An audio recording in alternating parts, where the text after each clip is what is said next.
We're on? Okay, I'll see. All right. Look formal. Okay. I'm going to convene the Town Council meeting for June 3rd, 2021. If everybody would please rise and join me in the Pledge of Allegiance, and then if possible, stand for a moment of silence for military and public safety personnel past and present. I pledge allegiance to the flag of the United States of America and to the republic for which it stands, one nation, under God, indivisible, with liberty and justice for all. Thank you. I'm going to move a couple of things around on the agenda. One of our members is not feeling 100%, and we want to get to the budget and the citizen comment, if at all possible, first. So we're going to move right into citizens forum. Betty Jean, would you read either get the list or read it? I'm going to read. Welcome to this meeting of the Centreville Town Council. This is a public meeting, and we welcome your participation. By attending, you acknowledge that this session is recorded and aired live on QACTV 7. During the meeting, we ask that you turn your cell phones off and hold personal conversations outside the meeting room.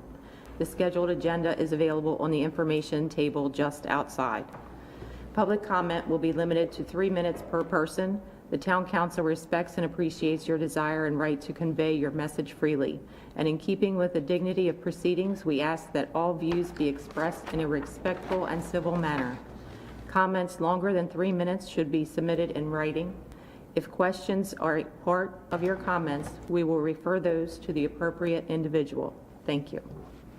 I thought I saw Kip go out there to see if there's anybody signed up. Is there anybody signed up, Kip? Okay. If anybody wants to have their 3 minutes, they're welcome to come up. I do want to remind you that we are going to have a public hearing under an ordinance for text amendment museums. So if you're here to talk about that, either for or against, you'll have that opportunity as well. Is there anybody that's interested in making a public comment on general citizens forum?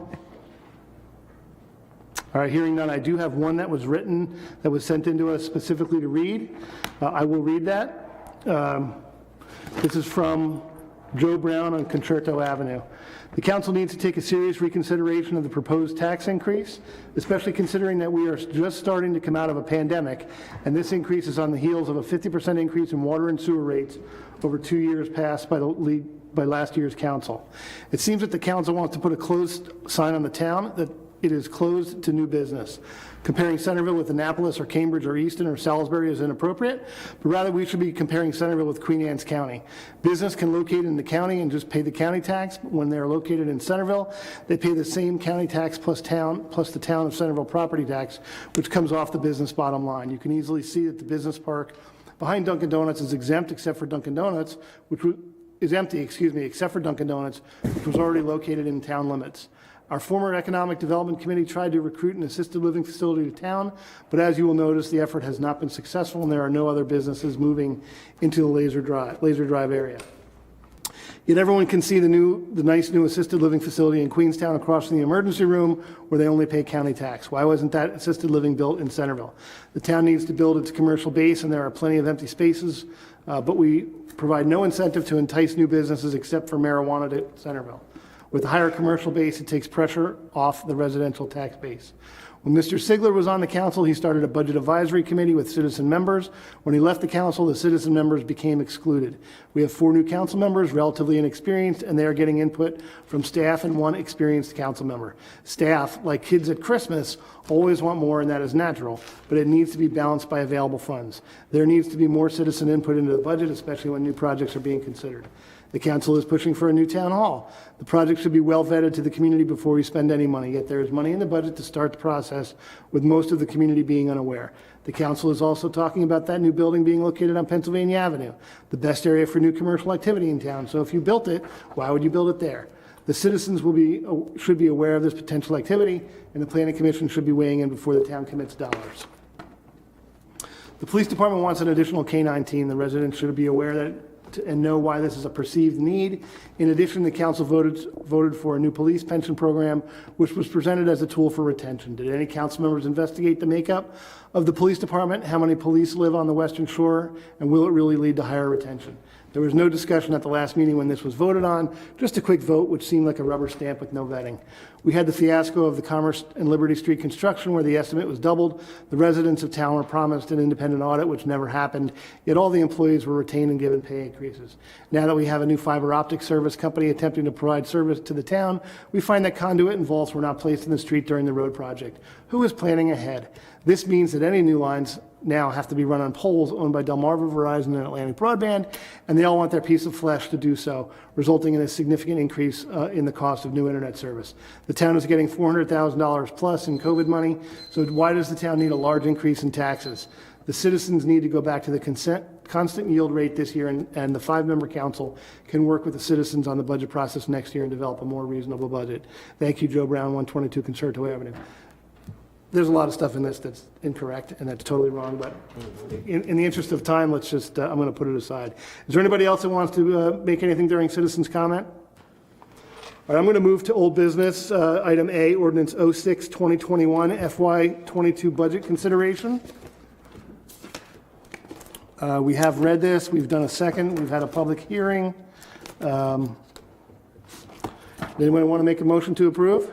I'll make a motion to approve Ordinance 06-2021 FY22 budget as presented. Second.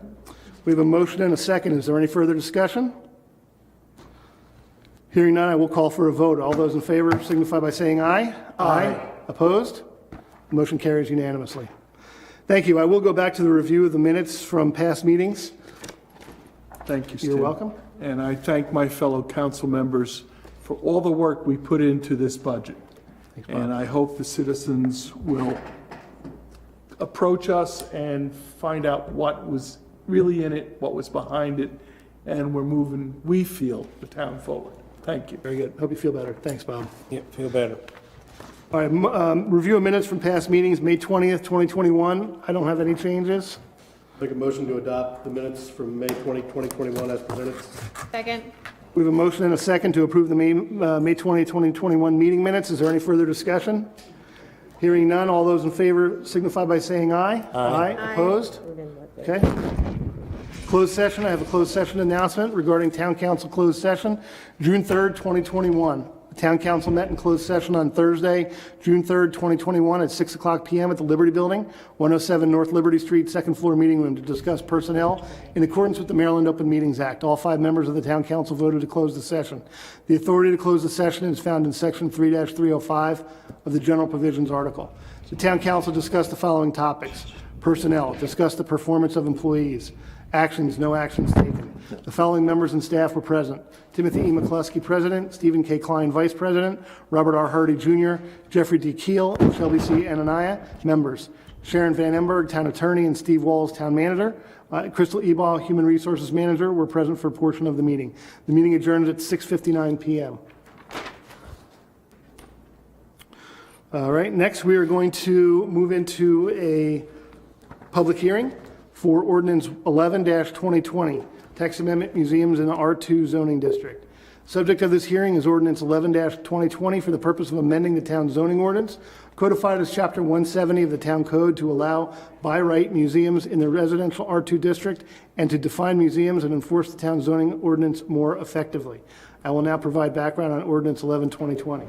I guess I'm going to do it. All right, so this was brought in as a request because there's a potential museum that's going to be moving in, and museums were not allowed in this particular part of the code for residential areas. Council and the Planning Commission went back and forth. Planning Commission's recommendation was to add some buffer requirements, and what we ended up doing was changing the buffer yard requirements for all single-family dwellings in those particular zones. And then, so that has been vetted, that's been passed, and so now we're moving forward on going back to this one. I will now call upon Betty Jean Hall, Administrative Assistant, to present evidence of the published notice of this hearing. Certificate of Publication, State of Maryland, County of Queen Anne's. This is to certify that ordinance number 11-2020 was published in the Record Observer on May 14, 2021. We will now hear from all those in favor of proposed ordinance 11-2020.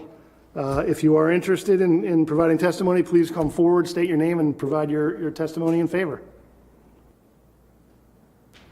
Mary Margaret? I know we all know you, but please come forward and state your name.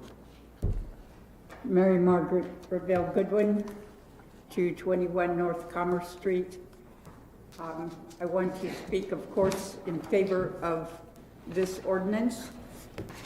First of all, to say two of my board members are here, Doris Pullman and Ellen Norman.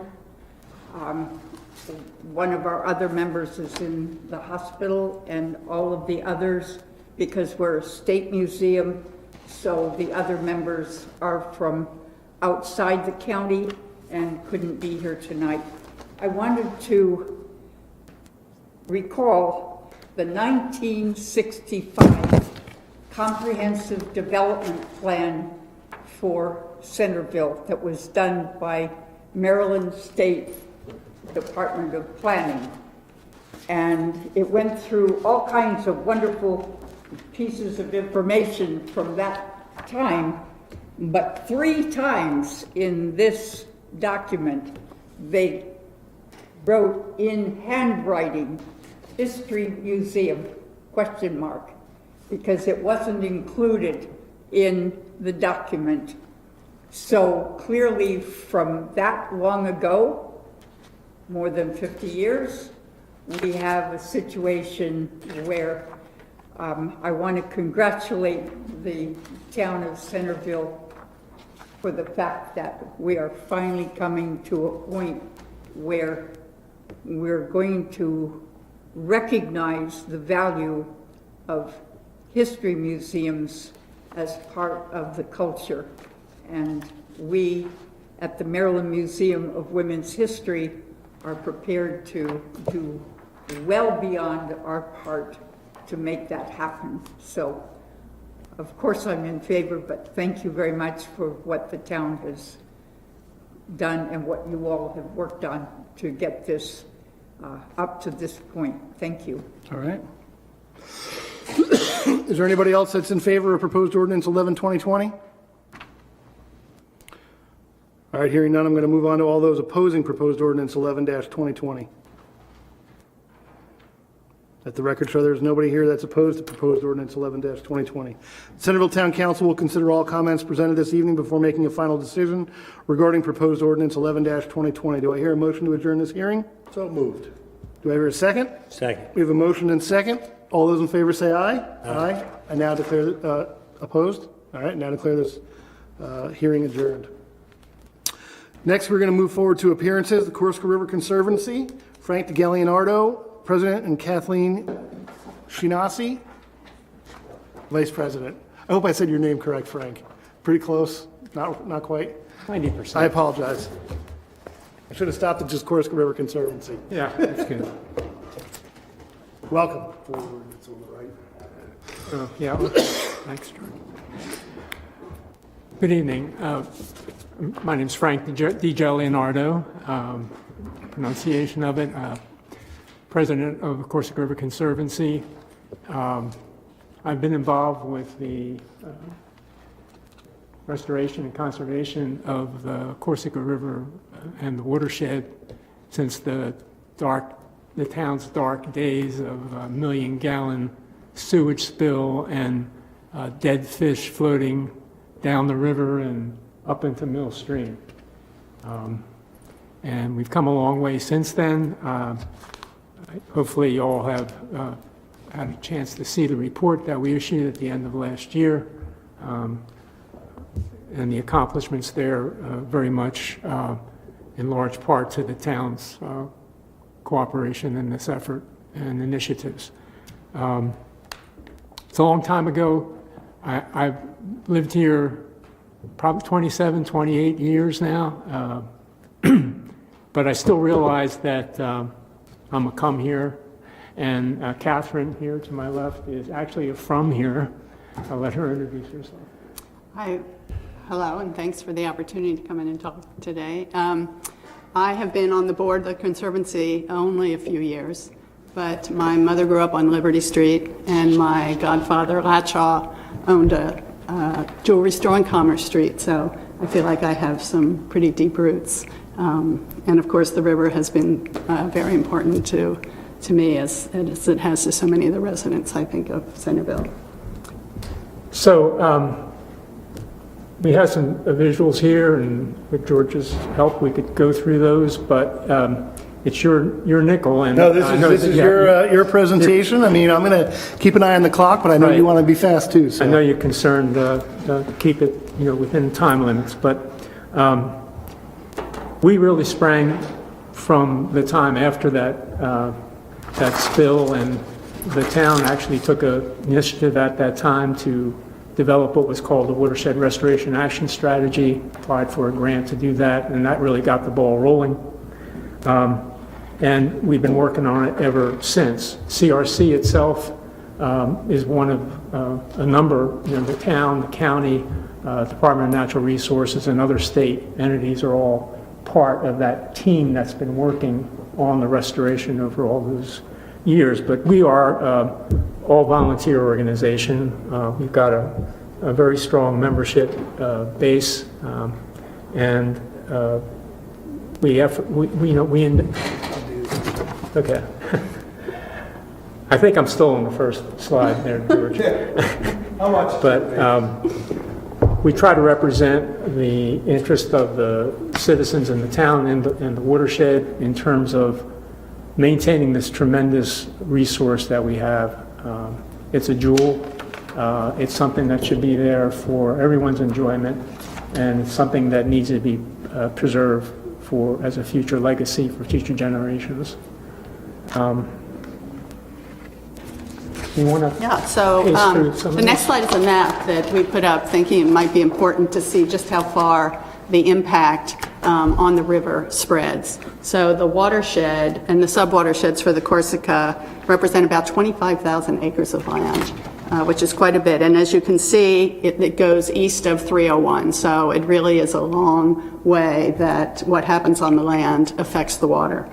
Centreville, of course, is a very important part of that, and takes the impact, really, of a lot of the drainage that comes from other places. Next slide, please. We had to take a break this last year, as most people did, for a lot of in-person activities. We had a community meeting scheduled for last April that we called off at the last minute. And it was disappointing. We had speakers coming in and a lot of the students coming in with their projects that they'd been doing in school as part of their environmental education. But hopefully you've heard of some of these things. Corsica River Day, which we are going to have again this year. It's going to be September 12th. We have the fishing derby every year right down here at the wharf. Lots of support of watershed cleanups. I'm sure you see the trash all around city, town, and county roads.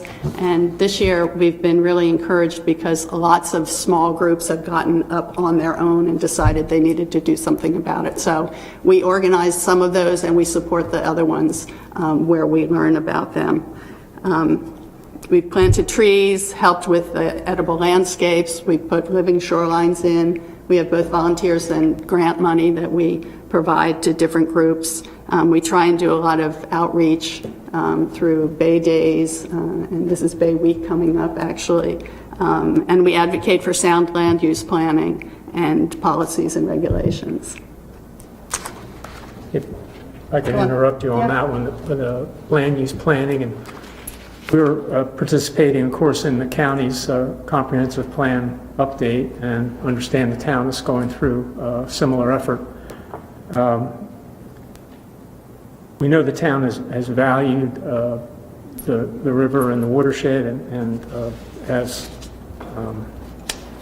expressly stated that. In fact, we found in your current comp plan, I guess it says that shorefront lands adjacent to the Corsica River and its tributary streams in Centreville need particular protection. Consideration should be given to creating significant buffers in such cases, and use of which should be limited to passive recreation, such as trails, natural areas, providing links between residential areas and other town land uses.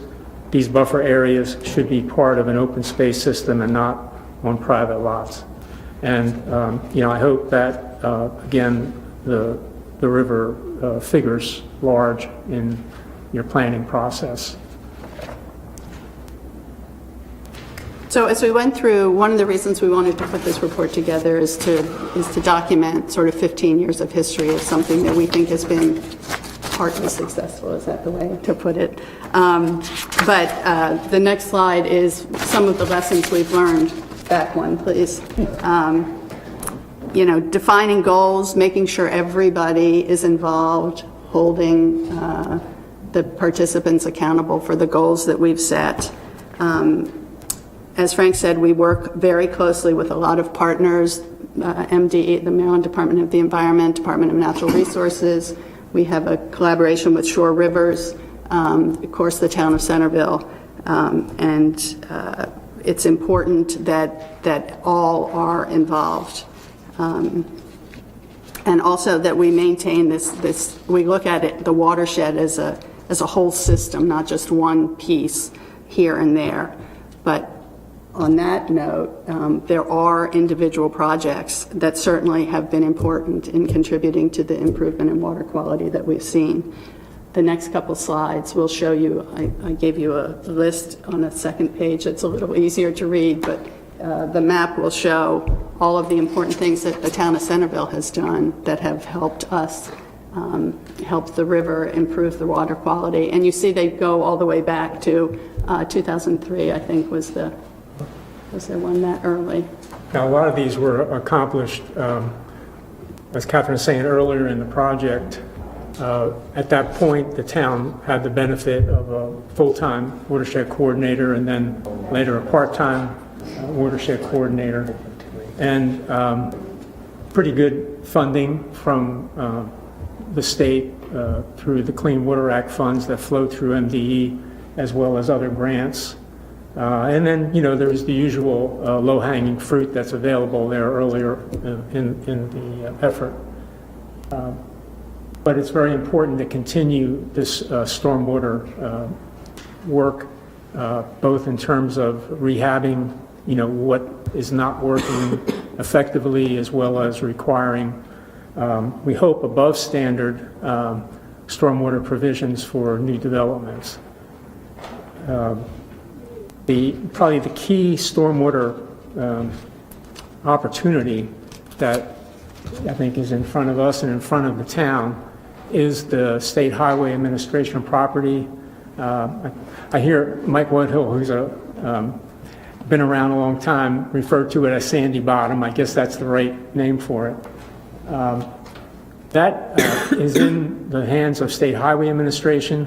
That was through an initiative of this effort. The team that has worked on the restoration from the beginning is we call the implementers team, maybe a little awkward, I don't know. But the town figures prominently as a member of that team. Watershed coordinator was a member. Mike Woodhill now normally represents the town. Sometimes Steve finds some time to join us. That group, it was through their initiative that we got several years ago the State Highway Administration to acquire that property. It was acquired on the basis of the need by State Highway to mitigate the 304-301 overpass project. And our belief was it was going to move forward smartly towards an environmental feature and hopefully treat a large portion of the stormwater coming down the south end of town. However, the governor made a priority to replace the bridges, and then we had the bridge replacement, we had the road resurfacing, and time went on, and at the end of that project, and the State Highway conveniently using that parcel for their staging area, they seem to have lost interest.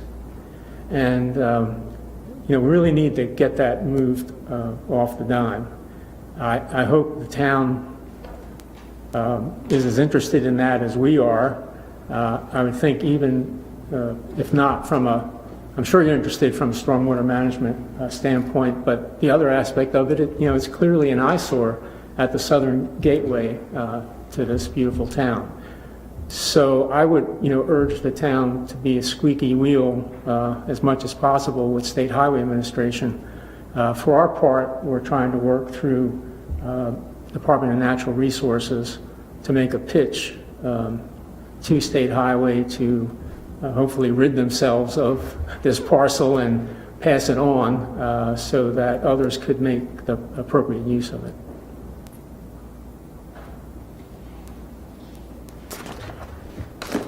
And I think we'll just go to the last page of current opportunities. In the interest of time, as Frank said, the State Highway is one of our major focuses right now to try and work with state agencies to get that property to a place where it can be helpful both economically and environmentally. It's a real boon to the town. And as you go through your planning process, we also would love to see a support for natural resources here as a basis for economic development. They're often seen separately, but clearly this town has a lot to offer in terms of the resources that we have and the ability to create jobs around those resources and to bring more people into town. The water trails is just one example of, something that we put out there and try and communicate a lot as come here and enjoy these things.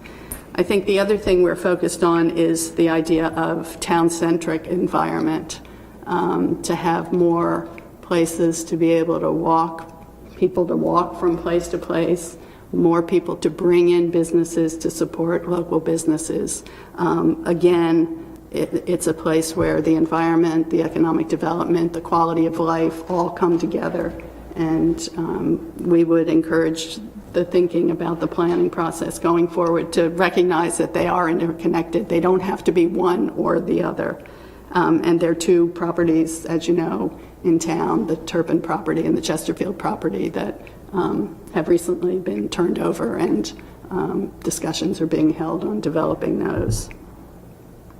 On the other side, we have seen bacteria spikes in the water, and we're working with Shore Rivers this summer. We started testing last week, I believe. We're going to be testing once a week down at the wharf and also at the Corsica River Yacht Club, just to make sure the water, the swim testers is what they're being called, to make sure the water stays clean. One of the things that we're talking about working with the town on is trying to get that pump out station moved to a place where it's more evident that it's there and can be used by boaters coming back into the wharf. And then just sort of trash and other eyesores, and trying to make sure that the businesses around town, and some are really good at this and some are not so good, police their own properties and help remove some of the eyesores that the trash around town. We can do cleanups, we can bring groups together to clean up, but it's much better if it's not created in the first place. So that's sort of how we're trying to work with the businesses around. And with that, we'll open for questions, comments, discussion. Anybody? I'll start. So I'm Steve Klein. I'm partially the reason why you're here. When I got your report, I asked that y'all be put on the agenda. I've got 20 years of experience in Washington, D.C. on natural resources conservation. That's what I do. I'm not doing this. So love the effort y'all are making on this. I think it's critically important.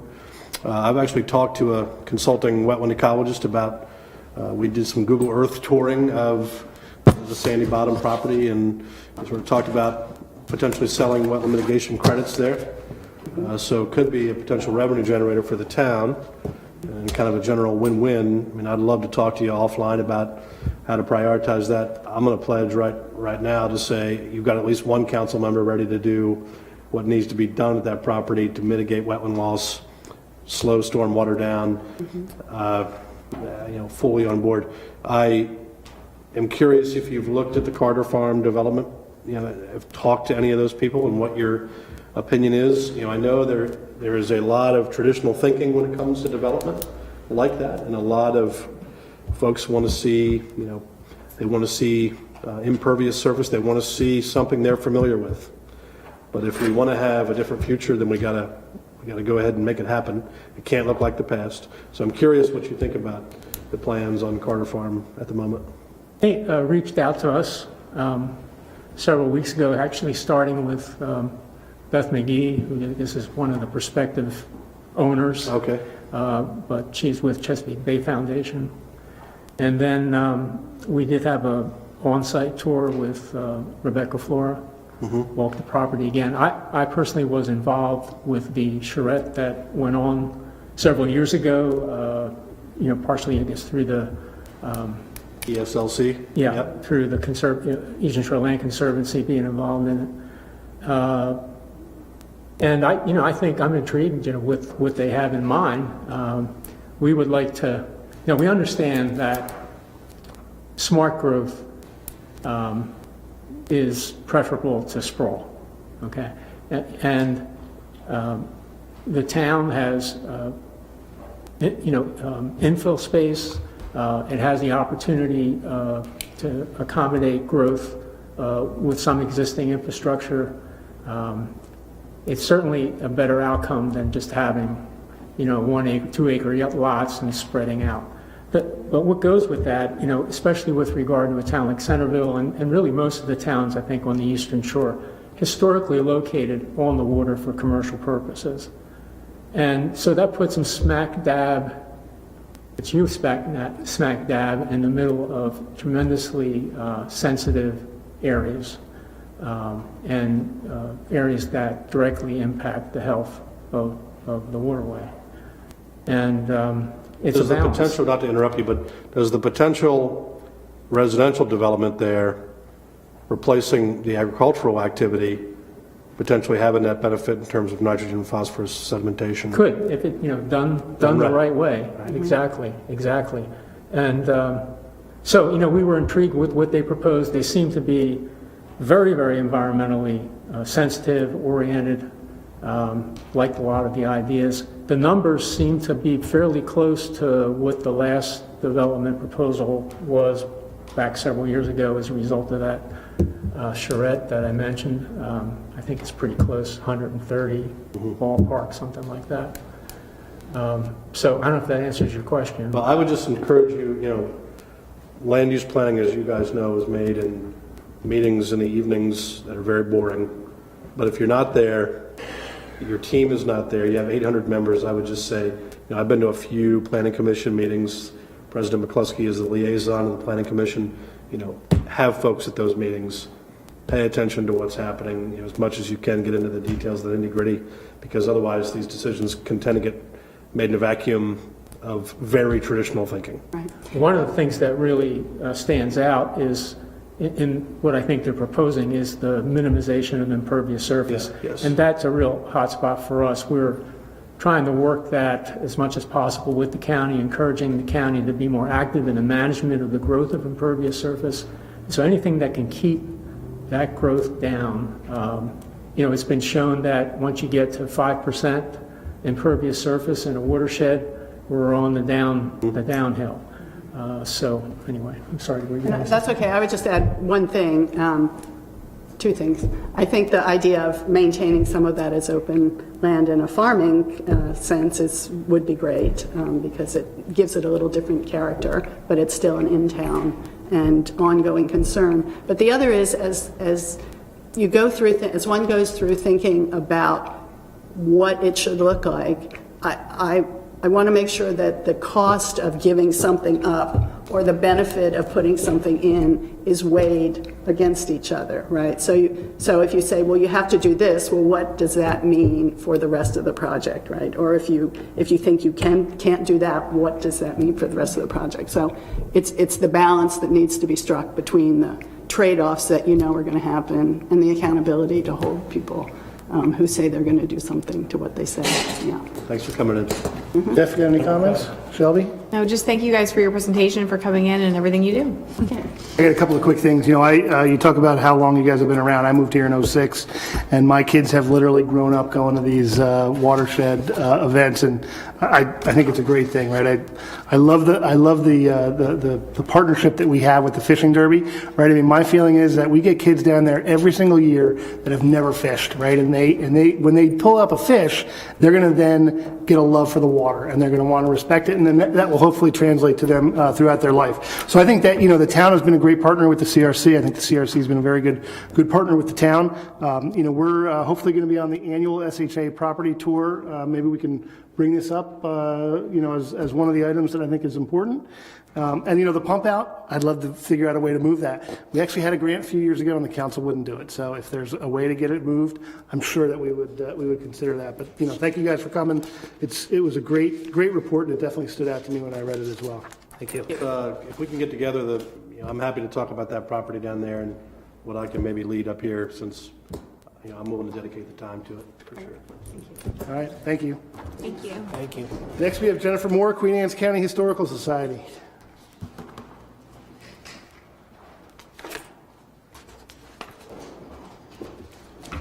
Good evening. Good evening. How are you? Great. Hello. Thank you for having me back tonight.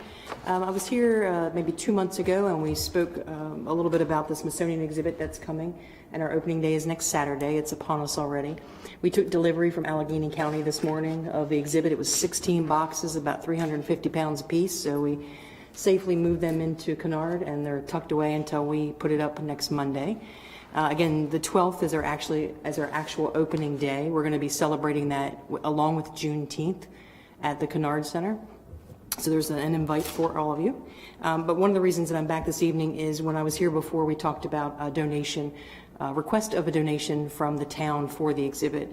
And I was able to come back this evening and talk about the things that we're going to be spending it on and what we have come up with regard to support and funding. So we've been able to come up with a few sponsors. And we fortunately don't have to raise a lot of money for this event because there are a lot of contributing factors to it. The exhibits themselves don't cost us anything, so we have in upwards of 15 to 20 local organizations who are participating. That will be part of the local exhibit. And the donation piece will help us do several things. One, we're cognizant that COVID, while we no longer wear masks outside, still impacts some folks who may or may not attend the event. We're going to be working with several media outlets, including Queen Anne's County TV, to do virtual tours, so folks are able to see that who can't come out into crowds or not comfortable. The other is transportation. The Smithsonian puts this event on to make sure that rural communities can see Smithsonian quality events. But the other thing is that I talked about before was that not everybody who lives in our county can make it to Centreville to do these exhibits, to see them. So we want to make sure that we have the ability to provide some transportation options in several parts of the county. So right now we're focusing on the Crumpton-Sudlersville area, Queen Anne Y Mills, Ken Island, and then anyone locally. So the funding, should you choose to contribute, will go towards probably the transportation. We've been able to secure the funding that we need to rent the Kennard Center, and now we're focusing on the virtual tour and the transportation. They won't be every day. We're looking at 1 day per site, and then we'll advertise and make sure that both the county ride and possibly a charter school bus are available to each of those locations, and then do plenty of advertising to make sure that senior centers and folks who may not have reliable transportation can get on those buses and come in and see the event for a day. They'll be open on the weekends from 10 to 2, and we'll be open during the week, Wednesday, Thursday, and Friday from 3 to 7. And we'll be advertising, there's stuff out on our Facebook page, and then we'll be doing yard signs and other signs around the town and in other communities all over the county for the next 6 weeks. Great. If they take a bus in and they get into the Kennard Center, will there be any opportunity for them to get downtown at all, do you know? We can make that happen. Okay. Yeah. That'd be a way they could have some lunch or buy Yeah, an ice we have to cream or- look at the round trip, so we'll find out if that round trip can include, say, an hour or so at the museum and then an hour or so in the downtown area. So we can arrange those things to happen. If not for nothing else, if there's other activities going on, we'd like them to be able to come downtown and enjoy that as well. The other function is, so on top of the request for assistance with a donation, is that we have some other activities, and that will be that we are asking for permission to use Lawyers Row on July 17th in the evening, and that's a complimentary event to the Smithsonian exhibit. So there'll be a vendor fair, which will include asking volunteer organizations from around the county to be present. The topic of the exhibit is Voices and Votes, Democracy in America, and we've chosen for our companion exhibit to make it about all of our local organizations' advocacy, and that is what they protest, what they advocate for, what they stand for, the voice they give to the community when there's something to be said. So we have, like I said, about 15 to 20 different organizations that will be present, and we want to give them a chance to actually come downtown Centreville and actually express all the things that they do as well, so that they have two options to do that. The delight of that evening will be that Churchill Theater is going to be doing a presentation. So if we're able to use Lawyers Row along with the courthouse green, we're going to have Churchill Theater come in and do a live theater presentation for the community for a few hours. And they'll be able to share both events at the same time. So I assume you probably need some consent from us to do Lawyers Row. I mean, does anybody have any concerns about cutting it off? No. We're good for that? Okay. It'll be, right now we're looking at like 6 to 8 or 6 to 9. The gals behind me were always used to cleaning up and taking care of things on Lawyers Row in the courthouse square, so it'll be taken care of properly. Yep, and I'm sure Chief will be able to help out as well if you need anything from him. Absolutely. Your bigger ask here tonight is for some kind of a contributing sponsor. Do you have an amount that you're going to ask the town to give? I certainly am. So we have 3 sponsorships, gold, silver, and bronze, and our largest is $1,000. So if I have an ask that will help us take care of transportation options for the county, it would be for the gold sponsorship. All right, gold to me says 500. I'm looking at silver, gold, and platinum. It is your choice. All right, platinum says 1,000. Platinum said 1,000. Oh, pardon me. I You had a different phrased amount. it different, Yeah, forgive that's me. fine. But it's 1,500 and 250, so whichever. Okay. We'll be grateful for whatever you give. So I'm looking at a donations list. What we've put aside in the budget for FY 2021 is $6,000, and we've spent a total so far of $305. I'm happy to make a motion that we provide sponsorship at the platinum level in the amount of $1,000. Not sure if I'll get a second. Will I get a second? Is there a second? Second. All right, we have a motion and a second to sponsor the Queen Anne's County Historical Society in the amount of a platinum sponsorship for $1,000. Is there any further discussion? Yeah, I love what you're doing. I'm going to vote against it because we just raised taxes 33%. I understand. So I appreciate the support, though. I hope you come down and see it. I will. We'd be delighted if you could. The only other item that I wanted to let you guys know is that on the 24th, as part of the exhibit, July 24th, and we'll make sure you guys have posts for these, is that we're going to be finishing the event with a block party at Kennard. So that will be a full-blown block party in the parking lot at Kennard to close it out. And so that you know the exhibit doesn't just stop when the Smithsonian exhibit packs up and leaves. Everything that's considered the companion exhibit will be redeveloped in the voice of the youth in our community, and we'll be redistributing that to senior centers, the schools, so that won't stop once the project is over. It's meant for us to do capacity building and community outreach and to teach those same lessons back in the school system. So we'll be taking all of that on the road after it's over for next year. Okay. All right, go ahead. No, please. Too, I think this is so wonderful, and I'm so excited about this exhibit. But with what Mr. Klein said, with us raising taxes, I also just find it hard to put in a donation at this time, Okay. personally. Is there any further discussion on this? We have a motion and a second to approve a platinum sponsorship in the amount of $1,000. All those in favor say aye. Aye. Opposed? No. No. Abstain? What did you say? Yes. You said aye. All right, 2-2, it does not pass. I'm sorry that it, Thank you for your time. all right, thank you. Take care. All right, next on the agenda is Carol D'Agostino, Main Street update. Good evening, everyone. Good evening. So, I am going to start off with the wayfinding signage grant project. I think a couple of meetings ago, I alluded to how the project would sort of lay out, and we are knee-deep in it now, and we have an awesome stakeholders group that has come together. It encompasses folks that naturally draw people into the town, so our district court, our circuit court, we have a resident, business representation, and Jennifer's on it for the Historical Society, and we also have Rick Streetmeyer from the Arts Council. So kind of folks who bring people into the town. We've been working through both a plan as well as designs for the actual signs, and I think in your packet you have a grid. So this is actually what we were using to determine what we wanted to sign. There were very distinct things that aren't signed at all, like the wharf. So we went through a variety of things that don't have signage or have insufficient signage. And we went through that, and then from this document, a master plan will be created that's really going to be based on if someone is driving in a vehicle throughout town, what are the easiest ways to get them to these areas, and what type of signage do we want to do for that. We're looking at things like sign clutter. So are there signs that can be removed? I think that's a sign. I'm not sure. And things like that. So one of the very exciting parts of this process is I have a document in my very hands that says that the district court parking lot is public parking. We were able to find this. Actually,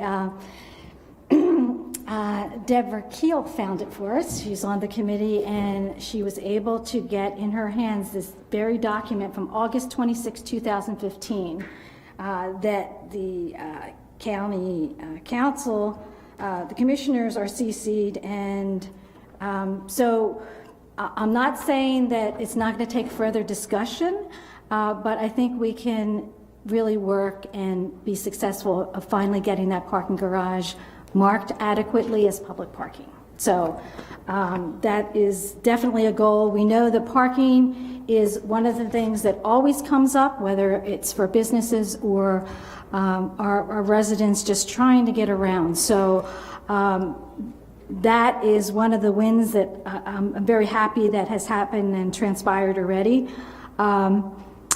You also have 3 options for potential signs, and I'll talk a little bit about the blue and the brown background. So, of course, we have Liberty and Commerce, which were our state roads. So the state will only really review blue backgrounds and brown backgrounds and particular hues of those backgrounds. Now, we know that some of the places that are going to be signed are our streets, and we have a lot more flexibility on that. However, we don't want a lot of mismatched signs.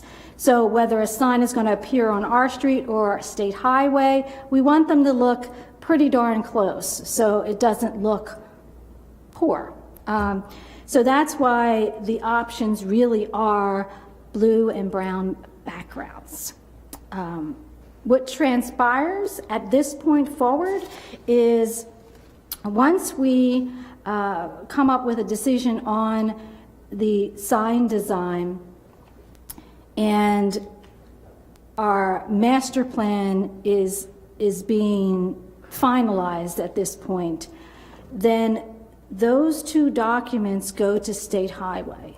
They tease through everything in one fell swoop. We had our 3rd and final stakeholder meeting today and talked about that process because, of course, I want us to be able to pick off signs, get them fabricated and installed, have a budgeting process. I have funds in my budget that can take care of some of this, but that it's a plan that's not sitting on a shelf that we can actually use.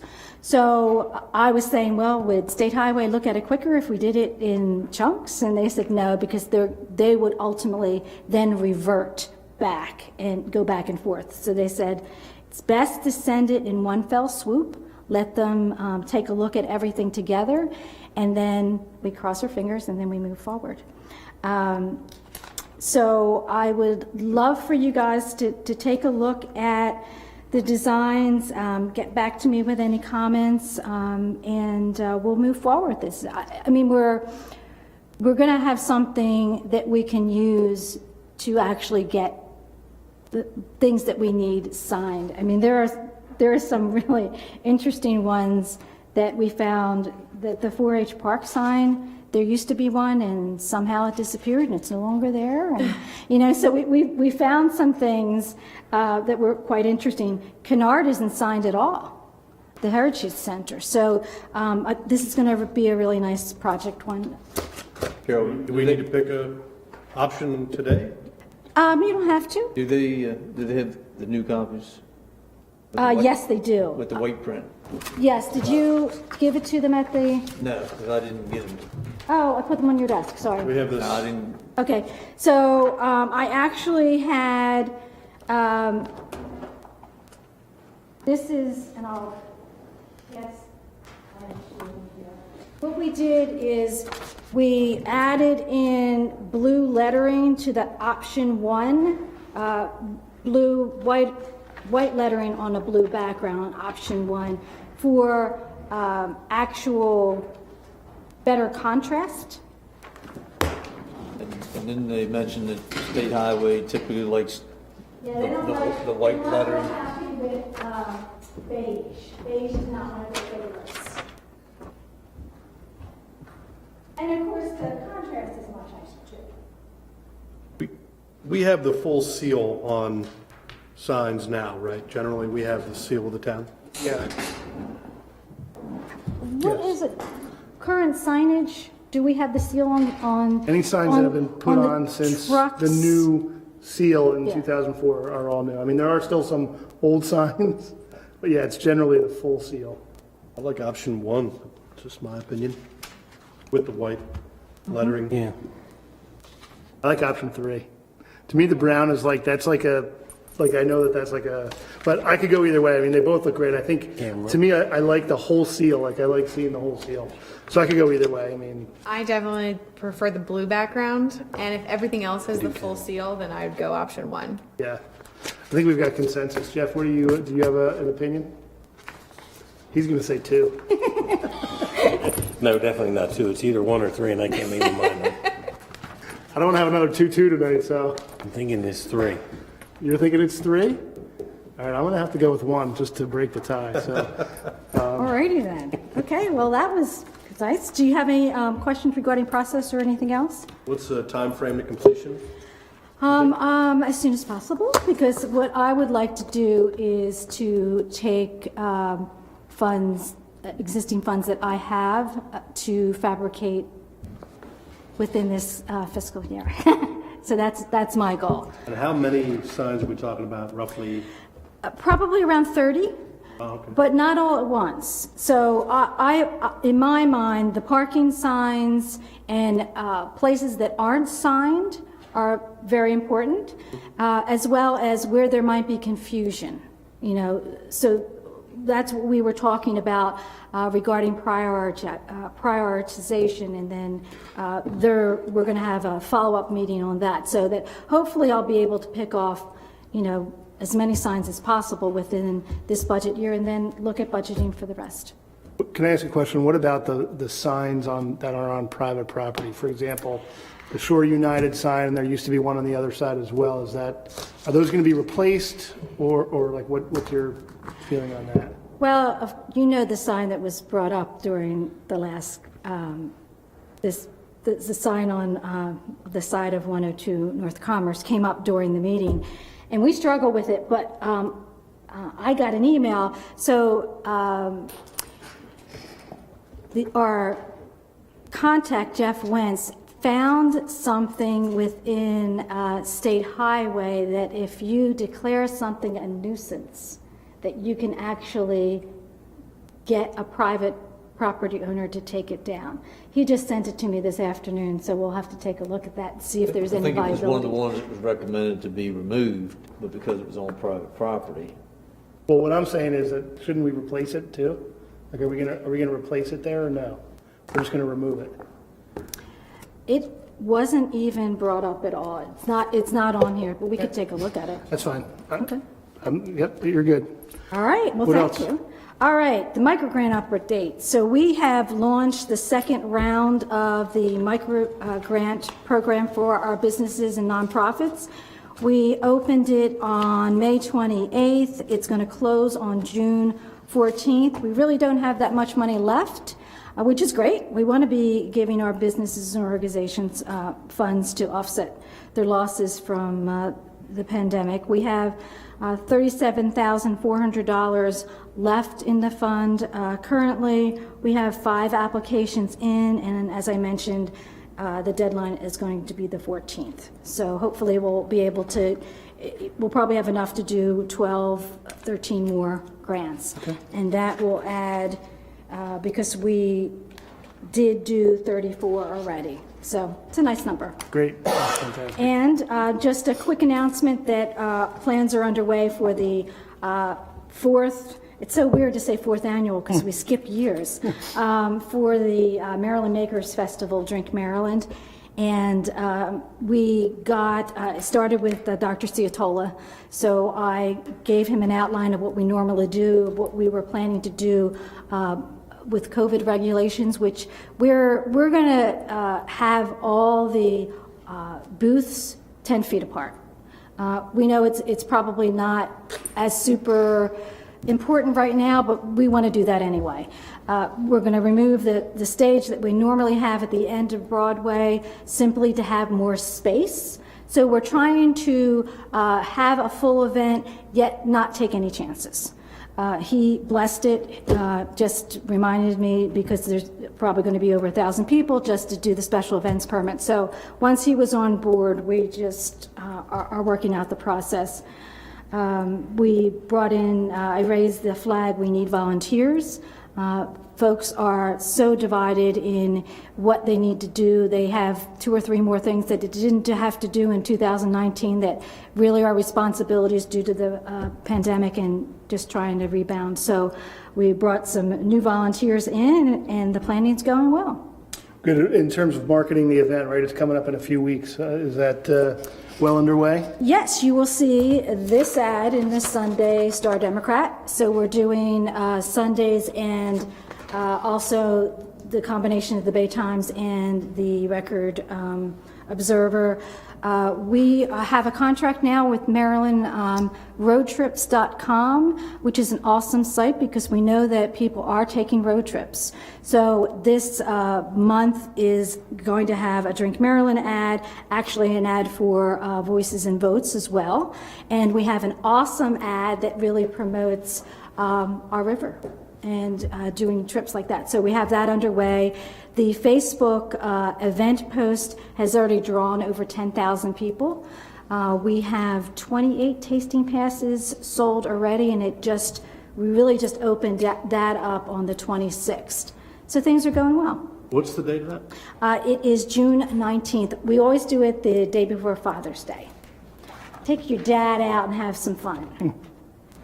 So thank you. Well, I think it's a great update. Thank you for everything you're doing and all the work you've done during the pandemic. Anybody have anything else? No questions, thank you. Thank you. Next, we're going to move into the consent agenda, items 1 through item 3. I believe that item 3 we're going to pull off the consent agenda right now. So you would make the motion that I make a motion. 1 and 2 and remove 3, yeah. I make a motion to approve consent agenda items 1 and 2. We have a motion. Is there a second? Second. We have a motion and a second to approve the consent agenda items 1 and 2. Is there any further discussion? All those in favor say aye. Aye. Opposed? All right. And then 3, we're just going to leave off for now. For future discussion. All right. Old business, ordinance 07-2021, zoning text amendment, agriculture neighborhood district, Carter Farm. I can. Let me read that.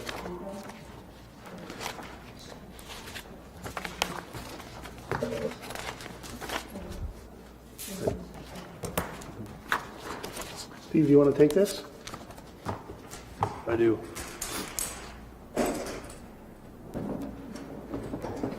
Sure, I have it.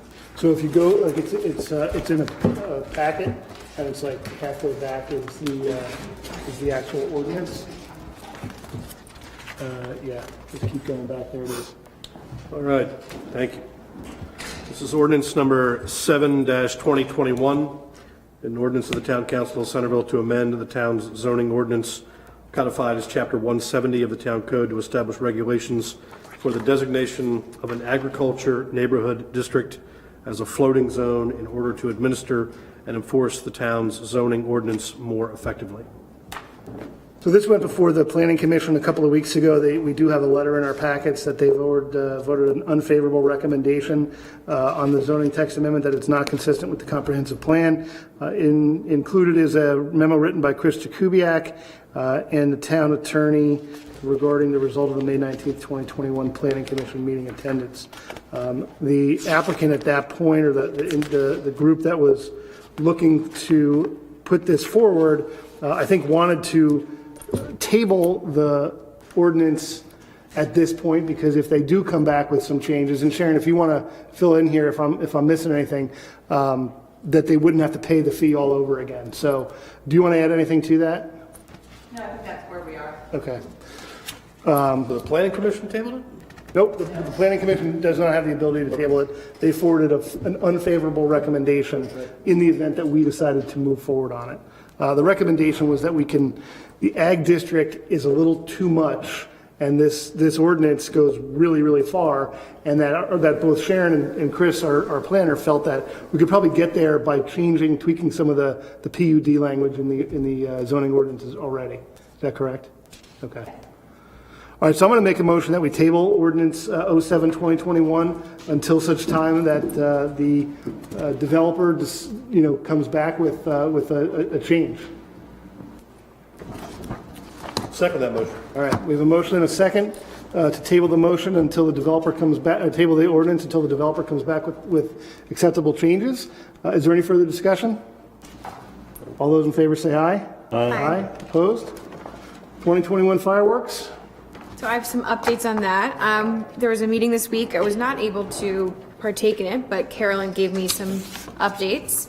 So they're still working on recruiting food vendors, but they have gotten a couple more, so that's good. So any nonprofits who are out there who want to be a food vendor, please let us know. The petting zoo is reserved. Porta potties have been reserved. They decided this past meeting to go ahead and get bouncy houses. Okay. They now feel comfortable with that, so Chelsea is reaching out to them. And then one of the biggest updates is that Carolyn received a call from the fireworks company, and they are increasing their costs by 30%.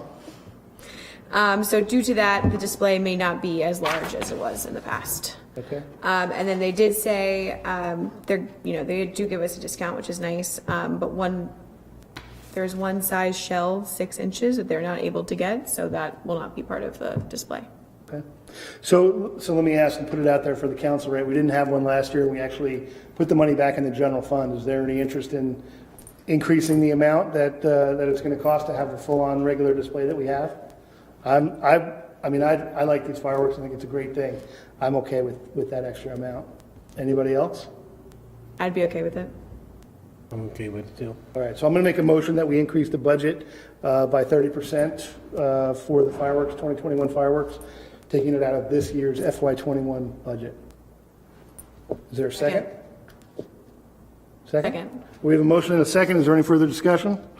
All those in favor say aye. Aye. Opposed? No. Okay. Any other updates on that? No other updates. Okay, perfect. We strike the bouncy house on behalf of the parents in town? Take that out? It's COVID-free. No, it's not about COVID. It's about my kids wanting to go in the dang thing. Dad. You get in line for the food and let them go jump. That's the way it worked in my family. All right, new business, wastewater operator career ladder amendment. That was complicated. Sorry. No, that's okay. So regarding the career ladder update, regarding the wastewater operator 4 position, so when the career ladder program was first established years ago, the ladder for the administration, finance, human resources, and public works, streets division each had a level 4 position. And currently, the Public Works Water Wastewater Division does not have a level 4 position. So just for consistency purposes, it is requested to establish a level 4 position within the Water Wastewater Division. I've included in this memo a draft Water Wastewater Division career ladder that includes the level 4 position. And we're just requesting approval to amend this career ladder to be more consistent with the other departments. Okay. Anybody have any questions or make a motion? I'll make a motion to adopt the career ladder amendment. Second? We have a motion and a second to approve the career ladder recommendation. Is there any further discussion? All those in favor say aye. Aye. Opposed? All right. Thank you very much. Thank you. Item B, capital projects request for encumbrance. Who's going to work on that?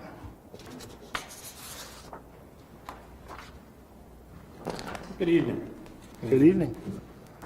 You have before you the memorandum. What we're asking for is encumbering 8 projects that were included in the mid-year capital budget projects that were approved.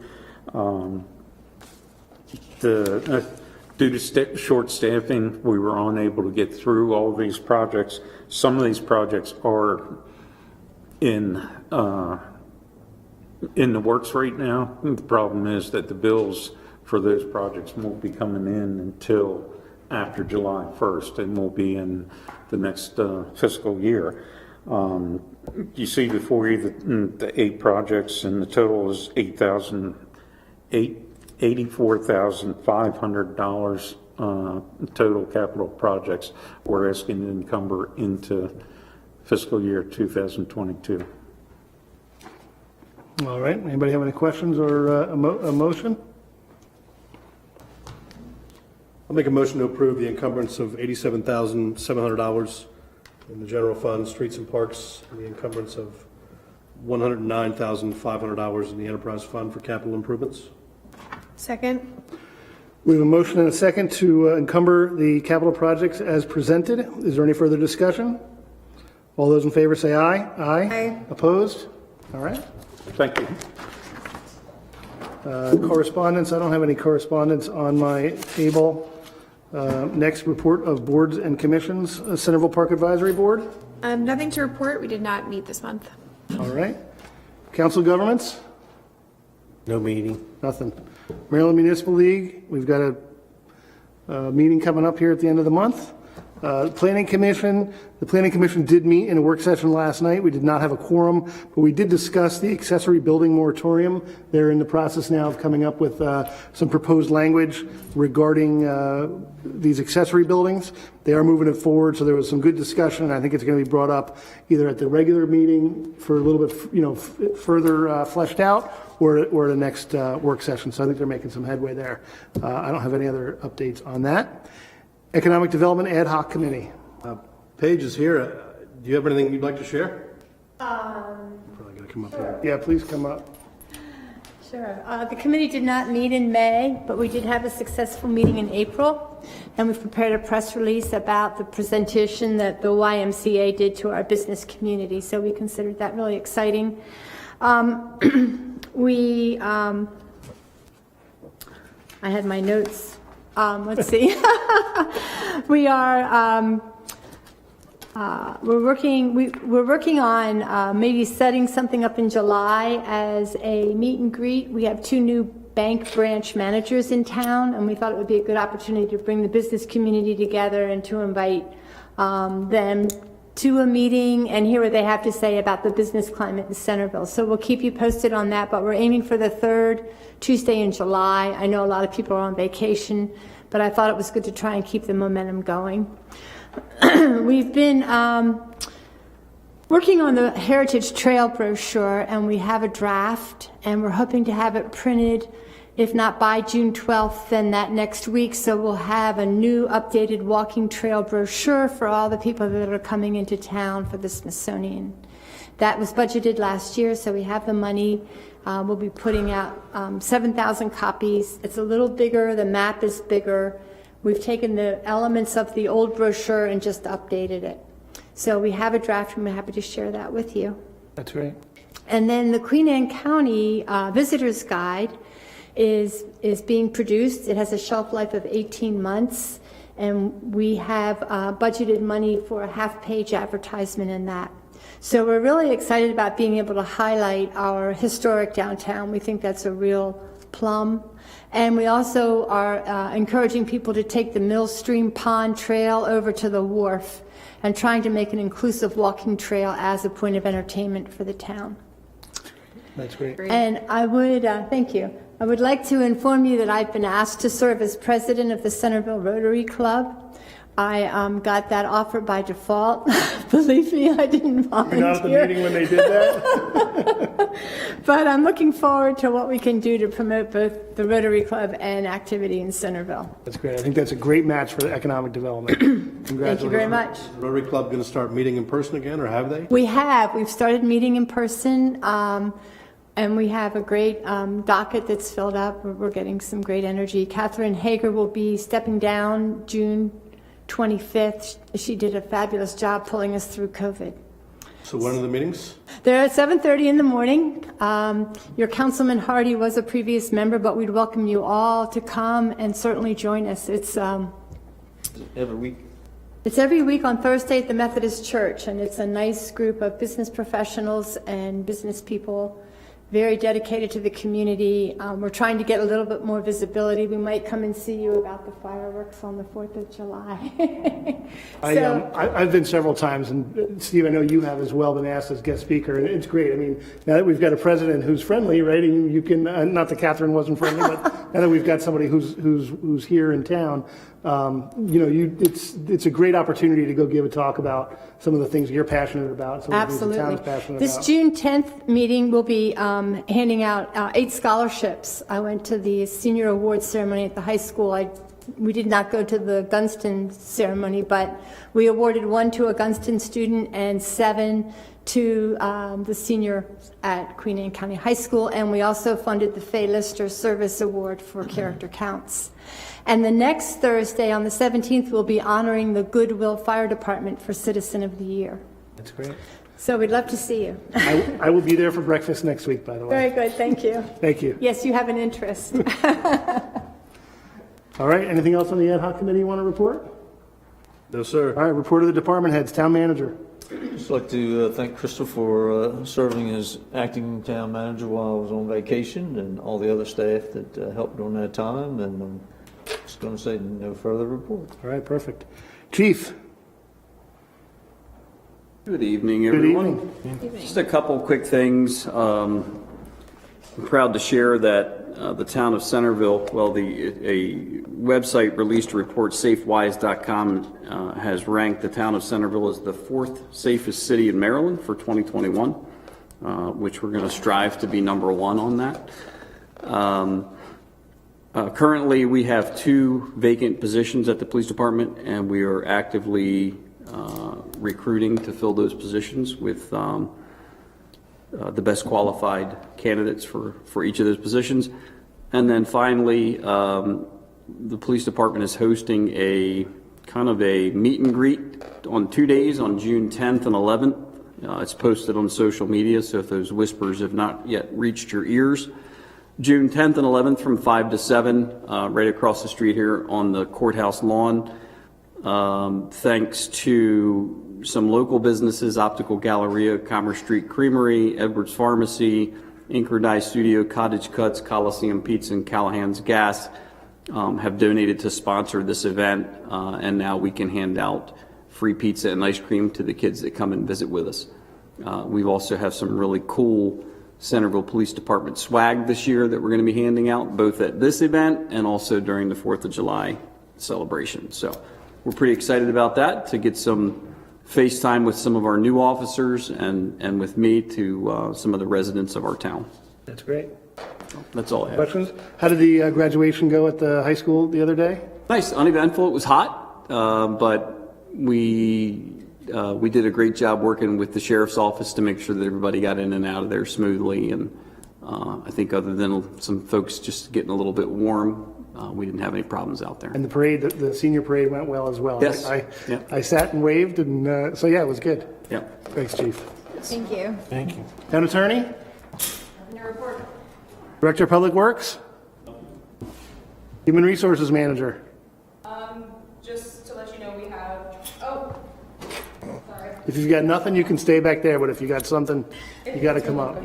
I just wanted to update you that we have currently three candidates in the background process, 2 for utility worker and 1 for water wastewater operator.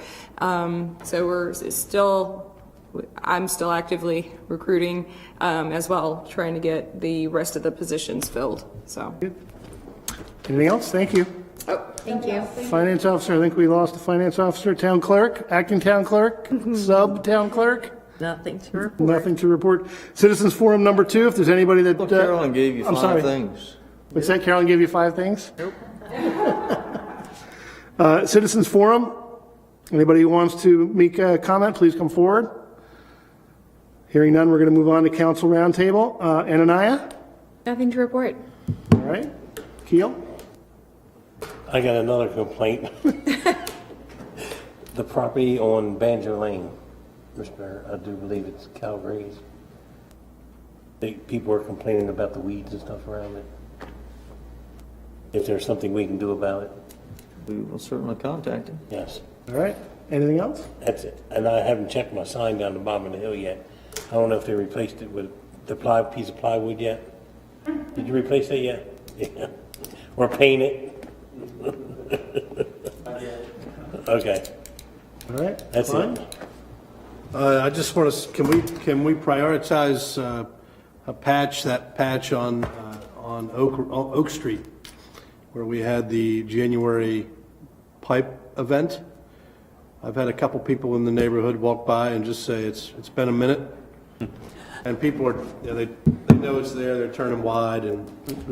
Correct. What we're trying to do, because we have other patches, we're going to try and lump them all together. Some of the most recent, when we have a patch like that, we try to let it settle a little bit before we do pave patch it. I'm hoping to get something started and see how soon the contractor can get in, because we're aware of the situation with it. We have the one on Oak Street, we have the one on Banjo Lane. We now have one from a water leak we had earlier this week on Price Street, and we have some work on Belvedere Avenue that we have to address. So it will be in the near future. So, okay. Well, I want to say, I think it was in between meetings, and I told this to you personally, but I'll say it into the record, Mr. Goodhart's property there with the sewage connection, nothing but rave reviews from him in terms of your professionalism and the way you represented the town. And I just want to say on behalf of all of us, thank you for that, because we're not out there doing this, so you're kind of our face, and I appreciate it. Thank you very much. I do my best to represent for you. Thank you. That was a crazy hole they had to dig there that day. Yes. All right, that's everything? That's all. I just have one thing. We have the annual fishing derby, which was mentioned tonight, and the movie night is scheduled for August 28th. I'm going to be out of town, and usually I kind of run that. If anybody else wants to take it over, I'd be more than happy to give you the keys and let you know how to do it. Otherwise, I'd like to move it to September 11th, which is, it's typically has been, when we first started doing it, it was the Saturday night after Labor Day. And so we decided to move it back into August. I think it was maybe because of the way the schools worked, and we wanted to make sure it was a little bit warmer. So if anybody wants to take it up, otherwise I'd like to move it to September 11th. Does anybody have a problem with moving it to September 11th? I would love to run it, but I'm in Colorado that week, the 28th, so I'm okay moving it. So you'll be there on the 11th to fish with us, right? We could always use more volunteers. All right, so we're good with that? Yep. Steve, you don't need a motion for that, do you? All right. I don't have anything else. I'll take a motion to adjourn. So I'll move to adjourn the meeting. Second. We have a motion and a second. All those in favor say aye. Aye. Opposed? All right. Thanks, everybody.